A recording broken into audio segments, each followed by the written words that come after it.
A las 3:17 de la madrugada sonó el telefonillo de casa. No el móvil, no el timbre del portal, el maldito telefonillo.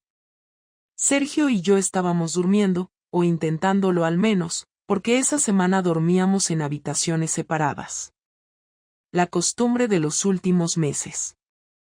Y esa noche, justamente esa, no era diferente. Me levanté sobresaltada, claro. Descalza, en camiseta, con el corazón saliéndose por la garganta. Pensé que alguien se habría equivocado de piso, que sería algún vecino borracho, pero cuando descolgué, nadie habló. Solo se escuchaba el ruido del tráfico lejano y algo que parecía una risa ahogada. Una risa de mujer.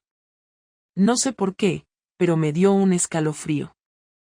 Apagué el telefonillo sin decir nada, me asomé por la mirilla del piso, pero no vi a nadie.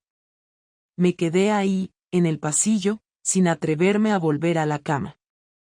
No por miedo, sino porque sentía que algo estaba mal. Y entonces lo vi.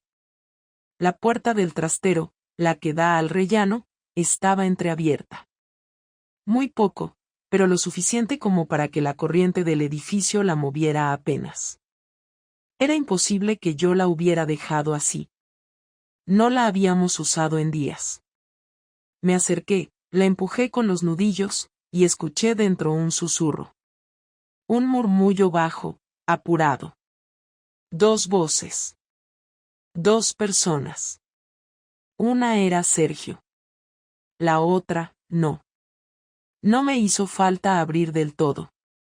No necesitaba ver nada más. Su voz, temblorosa, susurrando una espera, creo que ha subido, me lo dijo todo. Sentí que el suelo se me abría bajo los pies. No grité, no lloré. Solo volví a mi habitación, cerré la puerta, me senté en el borde de la cama y me quedé ahí. Congelada. Sin saber qué hacer. Mi marido. A las 3 de la mañana. En nuestro trastero. Con otra. Y yo, sin derecho a quejarme. Porque lo mío había empezado 2 semanas antes. No bajó del trastero hasta pasados 20 minutos. Yo estaba en la cocina, sentada con los codos sobre la mesa, mirando el suelo como si esperara que alguien viniera a decirme qué tenía que hacer. Escuché sus pasos por el pasillo, la puerta cerrarse con suavidad, ese tipo de cuidado que solo se tiene cuando se sabe que se ha hecho algo mal. Luego silencio. Nada. Ni el sonido del baño, ni el típico crujido del armario, ni sus llaves sobre la cómoda. Solo la certeza, aplastante, de que él estaba en el salón, probablemente de pie, quieto, sin saber si debía acercarse o hacerse el dormido. No lo hizo ni una cosa ni la otra. Entró a la cocina como si nada. En pijama, con el pelo revuelto, haciéndose el sorprendido por encontrarme ahí. ¿No puedes dormir? Tardé un par de segundos en contestar. Lo miré como si fuera un desconocido, porque en ese momento lo era. Vi su cara, sus ojos de siempre, esa expresión neutra que ponía cuando no sabía si yo estaba enfadada o triste. Pero ya no me salía a conectar nada de eso con lo que había escuchado minutos antes. ¿Quién es? Ni parpadeó. Se quedó completamente quieto, como si no hubiera entendido la pregunta. ¿Quién es la tía con la que estabas en el trastero? El silencio se hizo más largo que toda nuestra conversación de los últimos 3 meses. Lo miré sin moverme, esperando que dijera algo, cualquier cosa. Pero no dijo nada. Ni una excusa, ni un intento de mentira, ni siquiera una mala actuación de indignación. Nada. Solo bajó la mirada y murmuró algo que no entendí. ¿Cómo dices? Nadie. ¿Nadie? No es lo que piensas, Laura. Me levanté de la silla sin decir nada, fui hasta la puerta de entrada, la abrí, y señalé hacia el rellano. Entonces dime qué coño hacías ahí a las 3 de la mañana susurrando con nadie. Se acercó despacio, intentando no alterarme, como si yo fuera una bomba a punto de estallar. Pero no me alteré. No grité. No lloré. Solo lo miré, esperando que tuviera al menos la decencia de explicarme qué clase de mierda era esa. Es solo una amiga, me vino a dejar algo, y... ¿Una amiga que se ríe en mi telefonillo a las 3 de la mañana? ¿Una amiga con la que entras al trastero en pijama para no despertarme? Se pasó la mano por la cara, como si estuviera cansado, pero yo no le compré el papel. Lo tenía delante, más perdido que nunca, intentando calcular cuánto sabía yo y cuánto podía esconder. No pasó nada, te lo juro. Vino a hablar, nada más. Estaba mal, me pidió venir un momento y... ¿Y pensaste que el trastero era el mejor sitio? No contestó. Porque no había nada que contestar. Porque lo único que estaba intentando hacer era mantener la dignidad a flote, cuando ya no quedaba nada que salvar. ¿La conoces de hace tiempo? Unos meses. ¿Del trabajo? Asintió. Y ahí fue cuando todo encajó. Las veces que llegaba más tarde de lo normal, las cervezas con los chicos, las noches que dormía como si no existiera nadie a su lado. Siempre fue reservado, sí, pero eso era otra cosa. Era distancia. Era otra vida en la que yo no estaba incluida. ¿Te gusta? Tardó un poco en contestar. Y cuando lo hizo, fue con la peor respuesta posible. No lo sé. Eso fue peor que un sí. Porque un sí hubiera sido honesto, directo, un corte limpio. Pero ese no lo sé era la prueba de que estaba atrapado entre dos vidas, sin tener el coraje de dejar ninguna. ¿Y piensas que puedes seguir aquí como si no hubiera pasado nada? No iba a pasar nada, de verdad. Solo vino a hablar, está pasando un mal momento. ¿Y tú eres su terapeuta? No respondió. Lo dejé ahí, en medio del salón, y me encerré en el baño. No para llorar. No me salían las lágrimas todavía.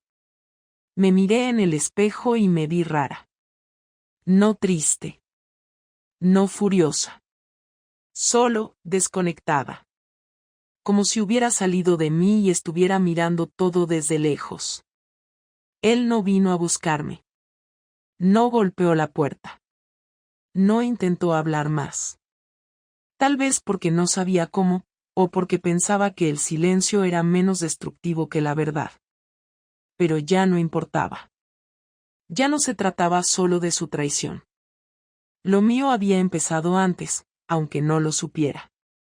El lunes anterior, cuando Marcos me tocó la mano sin querer mientras corregíamos juntos los informes en la sala de profesores, no lo retiré. No fue un accidente. Tampoco fue un gesto sexual.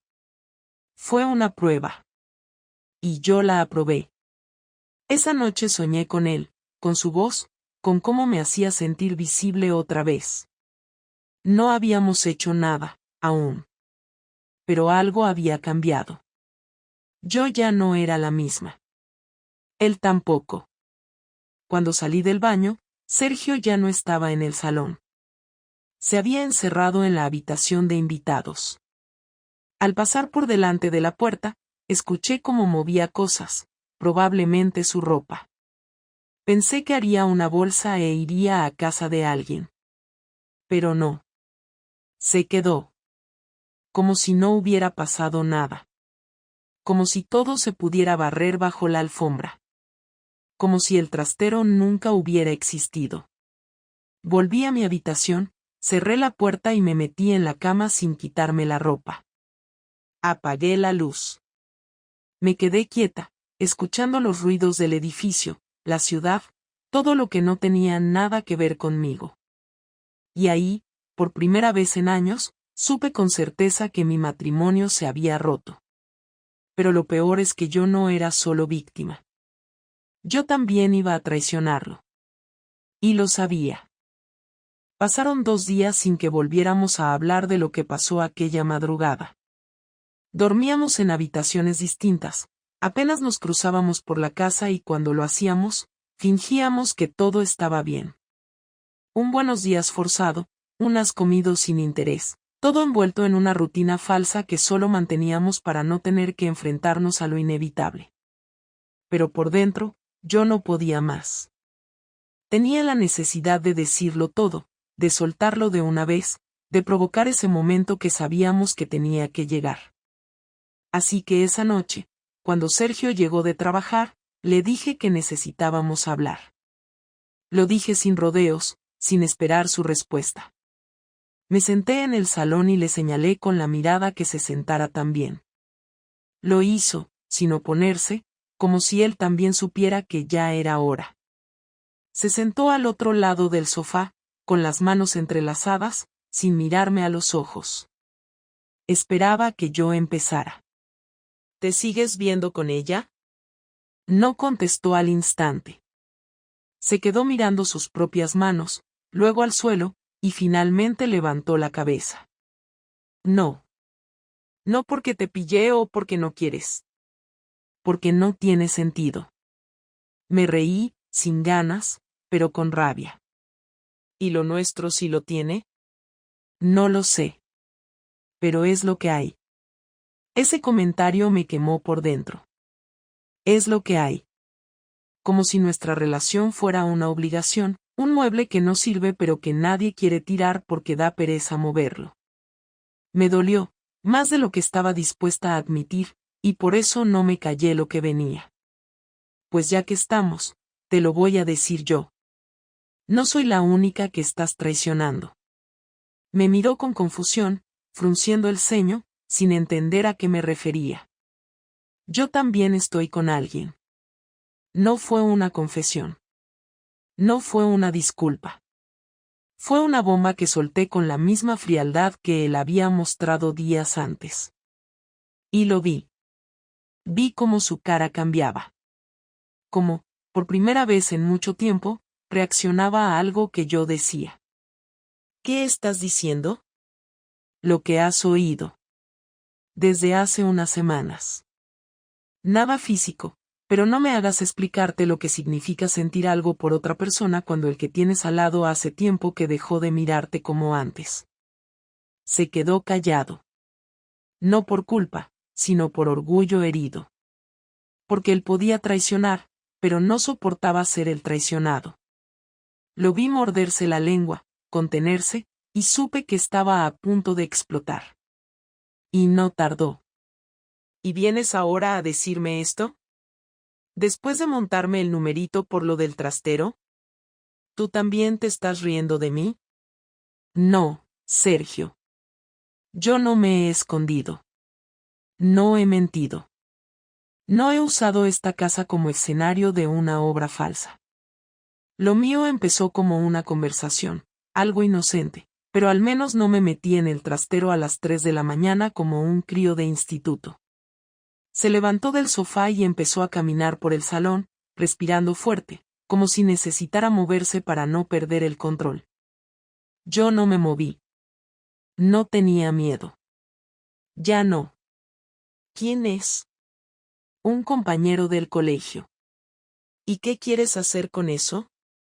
No lo sé. Pero ya no quiero seguir fingiendo. ¿Fingiendo qué? ¿Que todo va bien? ¿Que esto se puede arreglar? Fingiendo que tú y yo todavía somos algo más que dos personas compartiendo gastos. Ahí lo solté todo. Lo que llevaba meses sintiendo. Que ya no había pasión, ni complicidad, ni ganas de hablar. Que todo lo que hacíamos juntos era por inercia, porque cambiarlo daba miedo. Pero ese miedo ya no era suficiente. Ya no me paralizaba. ¿Y ahora qué? Preguntó él, de pie, con los brazos cruzados. No lo sé. Pero seguir como estamos es una pérdida de tiempo. ¿Quieres separarte? ¿Y tú no? No contestó. Y su silencio fue una respuesta. Nos quedamos así, sin saber si eso era el final o solo un descanso antes de seguir destruyéndonos. Me levanté, cogí un vaso de agua de la cocina, y volví al salón. Él seguía en el mismo sitio, como si esperara que yo dijera algo más. Pero ya lo había dicho todo. No quiero convertir esto en una guerra, dije al final. No te odio, Sergio. Pero no quiero esta vida. ¿Y él sí te la da? No lo sé. Pero al menos me hace sentir que estoy viva. Volvió a sentarse.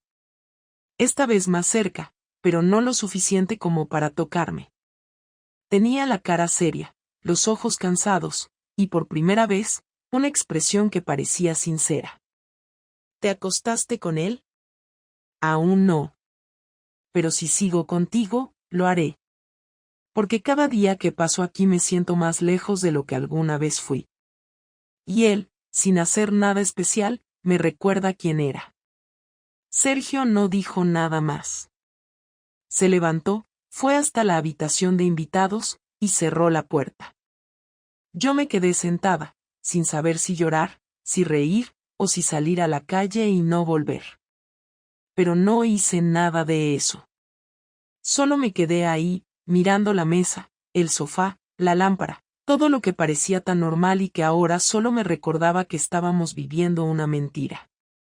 Y por primera vez en años, sentí que decir la verdad, aunque doliera, era lo único real que quedaba entre nosotros. No sabía lo que iba a hacer. Después de esa conversación, Sergio no volvió a hablarme en 3 días. Se limitó a aparecer, comer, ducharse y desaparecer. No discutíamos, no nos insultábamos, no había golpes bajos. Solo silencio. Pero un silencio distinto al de antes, más tenso, más planeado, como si algo se estuviera cocinando y yo fuera la última en enterarme. Al 4.º día llegó antes de lo habitual del trabajo. Eran apenas las 6 de la tarde cuando escuché la puerta. Me pareció raro, pero no pregunté nada. Estaba en la cocina, cortando cebolla para la cena, cuando se asomó con una bolsa en la mano. No dijo hola, no saludó, solo me lanzó esa frase sin emoción. Vamos a cenar con tus padres esta noche. Me quedé quieta, con el cuchillo en el aire. Él odiaba ese tipo de cosas. Nunca se llevaba bien con mi madre, y con mi padre siempre tuvo una relación fría, de respeto forzado. Intenté entender si había una razón detrás de esa invitación repentina. ¿Por qué? Porque toca. Porque hace meses que no los vemos. Porque hay cosas que se tienen que decir. ¿Qué cosas? No respondió. Se dio media vuelta y se fue al dormitorio. Me lavé las manos y lo seguí. Él ya se estaba cambiando, como si nada fuera raro. Yo no me había vestido aún, ni siquiera había dicho que sí, pero él ya lo daba por hecho. Esa noche, durante el trayecto, no habló. Iba serio, pero no molesto. Conducía con calma, sin mirar el móvil, sin la música de fondo que siempre ponía. Yo tampoco pregunté nada más. Me limité a observar por la ventana, sintiendo que había algo que no encajaba, pero sin saber qué era. Al llegar, mi madre abrió la puerta con su típica sonrisa falsa. Mi padre estaba en el salón viendo las noticias, como siempre. Nos sentamos todos en la mesa, y Sergio no tardó en tomar el control de la conversación. Bueno, gracias por recibirnos. Hay algo que quiero contarles. Me giré hacia él con una mezcla de miedo y rabia. No sabía qué iba a decir, pero tenía claro que no me había traído ahí para compartir anécdotas familiares. Laura y yo estamos atravesando una crisis bastante seria. Mi madre frunció el ceño de inmediato. Mi padre bajó el volumen del televisor. No sabía que estaban mal. Sí, y es normal. Después de tantos años, uno a veces se descuida. Comete errores. Mi madre se giró hacia mí, esperando que yo completara la historia, pero me quedé callada. Y yo he cometido los míos, dijo él. Lo reconozco. Pero no vine aquí a hablar de mí. Mi madre me miró directamente. Sabía que algo más venía. Sergio se acomodó en la silla y dejó las manos sobre la mesa. Laura tiene a otra persona. Desde hace semanas. Ella lo confesó.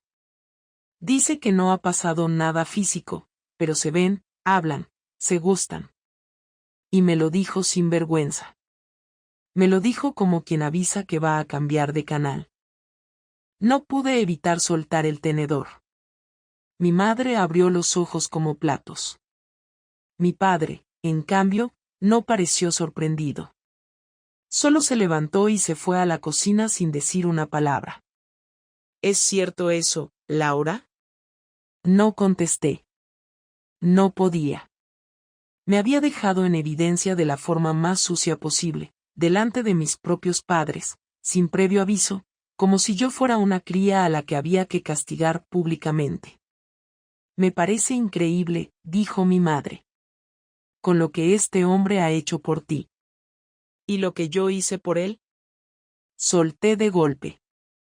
¿Sabes por qué pasó esto? Porque llevamos años sin hablarnos como personas. Porque vivimos como compañeros de piso. Porque no me mira, no me toca, no me escucha. Sergio sonrió, una sonrisa seca, contenida, sabiendo que su golpe había hecho efecto. ¿Y eso justifica empezar algo con otro sin terminar lo nuestro? ¿Y lo tuyo en el trastero sí está justificado? Yo no vine aquí a justificarme. Vine a contar lo que tú ocultas. Porque yo no fui con esa mujer a casa de nadie a dar pena. Ahí supe que no era un impulso. Lo había planeado. Había buscado el lugar, el momento y las palabras. Todo para dejarme sin espacio, sin defensa. Mi madre se levantó de la mesa y empezó a recoger los platos con una torpeza que solo mostraba cuando estaba enfadada. No dijo nada más, pero su cara lo decía todo. Me había fallado. Me había convertido en alguien que no merecía respeto. O eso parecía pensar ella. De camino a casa, no cruzamos palabra. Él conducía tranquilo, satisfecho. Yo apretaba los dientes, con el cuerpo tenso, aguantando las ganas de gritarle, de bajarme del coche y no volver. Al llegar, se quitó los zapatos y fue directo al baño.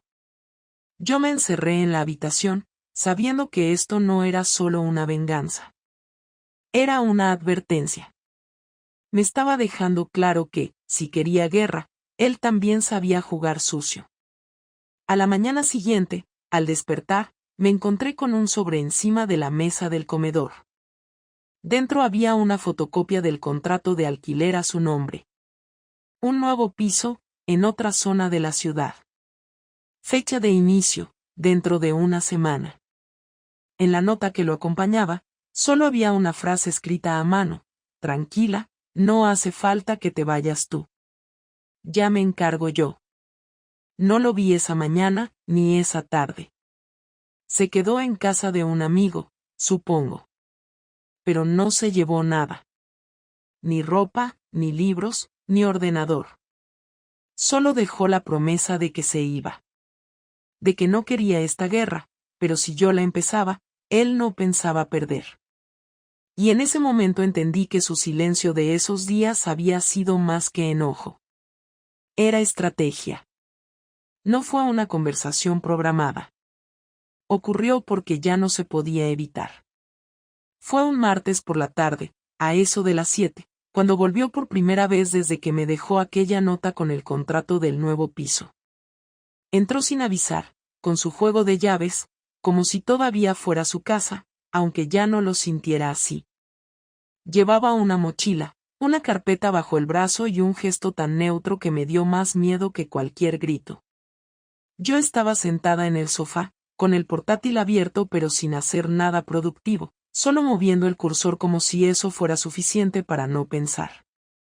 Lo vi entrar, dejar las cosas sobre la mesa del comedor y acercarse con paso firme. No se sentó. Tampoco dijo hola. Soltó la carpeta encima de la mesa baja del salón y me miró sin rodeos. Tenemos que decidir qué vamos a hacer. No me levanté. Cerré el portátil con calma, lo puse a un lado, y me giré hacia él. No me temblaban las manos. No me latía el corazón a 1000. Ya no había ansiedad. Solo cansancio. ¿Quieres el divorcio? Quiero saber qué quieres tú. Yo no sé si quiero seguir con esto. Y tú tampoco. Perfecto. Entonces empecemos por ahí. Abrió la carpeta y sacó varios papeles. Algunos eran fotocopias, otros parecían documentos nuevos. Me los fue dejando uno por uno, explicando con frases cortas. A las 3:17 de la madrugada sonó el telefonillo de casa. No el móvil, no el timbre del portal, el maldito telefonillo. Sergio y yo estábamos durmiendo, o intentándolo al menos, porque esa semana dormíamos en habitaciones separadas. La costumbre de los últimos meses. Y esa noche, justamente esa, no era diferente. Me levanté sobresaltada, claro. Descalza, en camiseta, con el corazón saliéndose por la garganta. Pensé que alguien se habría equivocado de piso, que sería algún vecino borracho, pero cuando descolgué, nadie habló. Solo se escuchaba el ruido del tráfico lejano y algo que parecía una risa ahogada. Una risa de mujer. No sé por qué, pero me dio un escalofrío. Apagué el telefonillo sin decir nada, me asomé por la mirilla del piso, pero no vi a nadie. Me quedé ahí, en el pasillo, sin atreverme a volver a la cama. No por miedo, sino porque sentía que algo estaba mal. Y entonces lo vi. La puerta del trastero, la que da al rellano, estaba entreabierta. Muy poco, pero lo suficiente como para que la corriente del edificio la moviera apenas. Era imposible que yo la hubiera dejado así. No la habíamos usado en días. Me acerqué, la empujé con los nudillos, y escuché dentro un susurro. Un murmullo bajo, apurado. 2 voces. 2 personas. Una era Sergio. La otra, no. No me hizo falta abrir del todo. No necesitaba ver nada más. Su voz, temblorosa, susurrando una espera, creo que ha subido, me lo dijo todo. Sentí que el suelo se me abría bajo los pies. No grité, no lloré. Solo volví a mi habitación, cerré la puerta, me senté en el borde de la cama y me quedé ahí. Congelada. Sin saber qué hacer. Mi marido. A las 3 de la mañana. En nuestro trastero. Con otra. Y yo, sin derecho a quejarme. Porque lo mío había empezado 2 semanas antes. No bajó del trastero hasta pasados 20 minutos. Yo estaba en la cocina, sentada con los codos sobre la mesa, mirando el suelo como si esperara que alguien viniera a decirme qué tenía que hacer.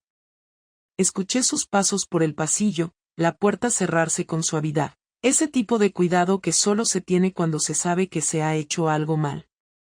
Luego silencio. Nada. Ni el sonido del baño, ni el típico crujido del armario, ni sus llaves sobre la cómoda. Solo la certeza, aplastante, de que él estaba en el salón, probablemente de pie, quieto, sin saber si debía acercarse o hacerse el dormido. No lo hizo ni una cosa ni la otra. Entró a la cocina como si nada. En pijama, con el pelo revuelto, haciéndose el sorprendido por encontrarme ahí. ¿No puedes dormir? Tardé un par de segundos en contestar. Lo miré como si fuera un desconocido, porque en ese momento lo era. Vi su cara, sus ojos de siempre, esa expresión neutra que ponía cuando no sabía si yo estaba enfadada o triste. Pero ya no me salía a conectar nada de eso con lo que había escuchado minutos antes. ¿Quién es? Ni parpadeó.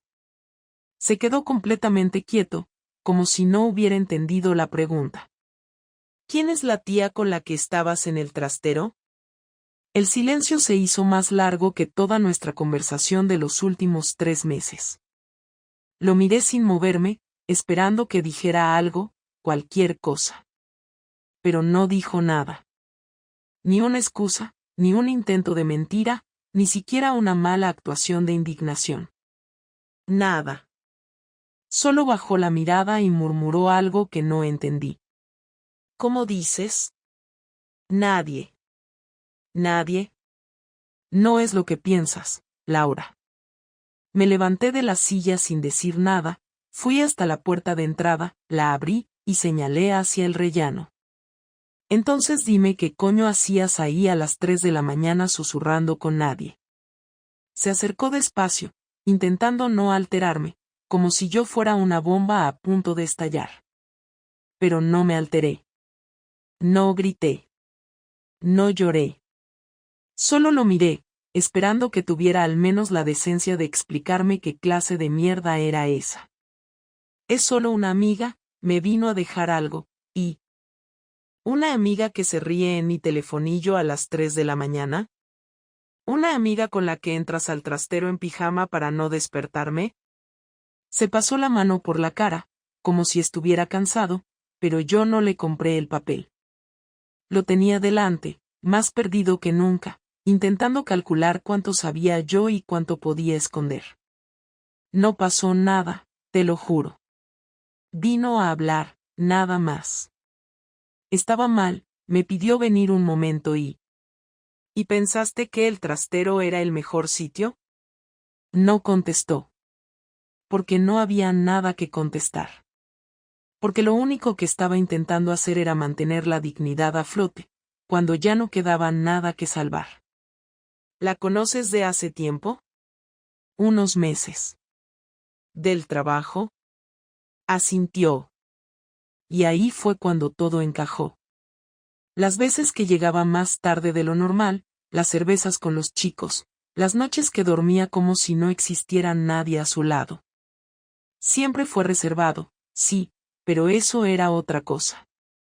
Era distancia. Era otra vida en la que yo no estaba incluida. ¿Te gusta? Tardó un poco en contestar. Y cuando lo hizo, fue con la peor respuesta posible. No lo sé. Eso fue peor que un sí. Porque un sí hubiera sido honesto, directo, un corte limpio. Pero ese no lo sé era la prueba de que estaba atrapado entre dos vidas, sin tener el coraje de dejar ninguna. ¿Y piensas que puedes seguir aquí como si no hubiera pasado nada? No iba a pasar nada, de verdad. Solo vino a hablar, está pasando un mal momento. ¿Y tú eres su terapeuta? No respondió. Lo dejé ahí, en medio del salón, y me encerré en el baño. No para llorar. No me salían las lágrimas todavía. Me miré en el espejo y me vi rara. No triste. No furiosa. Solo, desconectada. Como si hubiera salido de mí y estuviera mirando todo desde lejos. Él no vino a buscarme. No golpeó la puerta. No intentó hablar más. Tal vez porque no sabía cómo, o porque pensaba que el silencio era menos destructivo que la verdad. Pero ya no importaba. Ya no se trataba solo de su traición. Lo mío había empezado antes, aunque no lo supiera. El lunes anterior, cuando Marcos me tocó la mano sin querer mientras corregíamos juntos los informes en la sala de profesores, no lo retiré. No fue un accidente. Tampoco fue un gesto sexual. Fue una prueba. Y yo la aprobé. Esa noche soñé con él, con su voz, con cómo me hacía sentir visible otra vez. No habíamos hecho nada, aún. Pero algo había cambiado. Yo ya no era la misma. Él tampoco. Cuando salí del baño, Sergio ya no estaba en el salón. Se había encerrado en la habitación de invitados. Al pasar por delante de la puerta, escuché cómo movía cosas, probablemente su ropa. Pensé que haría una bolsa e iría a casa de alguien. Pero no. Se quedó. Como si no hubiera pasado nada. Como si todo se pudiera barrer bajo la alfombra. Como si el trastero nunca hubiera existido. Volví a mi habitación, cerré la puerta y me metí en la cama sin quitarme la ropa. Apagué la luz. Me quedé quieta, escuchando los ruidos del edificio, la ciudad, todo lo que no tenía nada que ver conmigo. Y ahí, por primera vez en años, supe con certeza que mi matrimonio se había roto. Pero lo peor es que yo no era solo víctima. Yo también iba a traicionarlo. Y lo sabía. Pasaron 2 días sin que volviéramos a hablar de lo que pasó aquella madrugada. Dormíamos en habitaciones distintas, apenas nos cruzábamos por la casa y cuando lo hacíamos, fingíamos que todo estaba bien. Un buenos días forzado, un has comido sin interés, todo envuelto en una rutina falsa que solo manteníamos para no tener que enfrentarnos a lo inevitable. Pero por dentro, yo no podía más. Tenía la necesidad de decirlo todo, de soltarlo de una vez, de provocar ese momento que sabíamos que tenía que llegar. Así que esa noche, cuando Sergio llegó de trabajar, le dije que necesitábamos hablar. Lo dije sin rodeos, sin esperar su respuesta. Me senté en el salón y le señalé con la mirada que se sentara también. Lo hizo, sin oponerse, como si él también supiera que ya era hora. Se sentó al otro lado del sofá, con las manos entrelazadas, sin mirarme a los ojos. Esperaba que yo empezara. ¿Te sigues viendo con ella? No contestó al instante. Se quedó mirando sus propias manos, luego al suelo, y finalmente levantó la cabeza. No. No porque te pillé o porque no quieres. Porque no tiene sentido. Me reí, sin ganas, pero con rabia. ¿Y lo nuestro sí lo tiene? No lo sé. Pero es lo que hay. Ese comentario me quemó por dentro. Es lo que hay. Como si nuestra relación fuera una obligación, un mueble que no sirve pero que nadie quiere tirar porque da pereza moverlo. Me dolió, más de lo que estaba dispuesta a admitir, y por eso no me callé lo que venía. Pues ya que estamos, te lo voy a decir yo. No soy la única que estás traicionando. Me miró con confusión, frunciendo el ceño, sin entender a qué me refería. Yo también estoy con alguien. No fue una confesión. No fue una disculpa.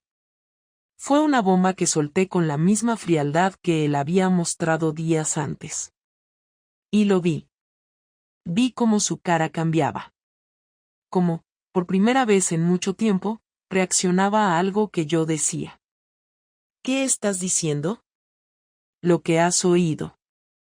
Desde hace unas semanas. Nada físico, pero no me hagas explicarte lo que significa sentir algo por otra persona cuando el que tienes al lado hace tiempo que dejó de mirarte como antes. Se quedó callado. No por culpa, sino por orgullo herido. Porque él podía traicionar,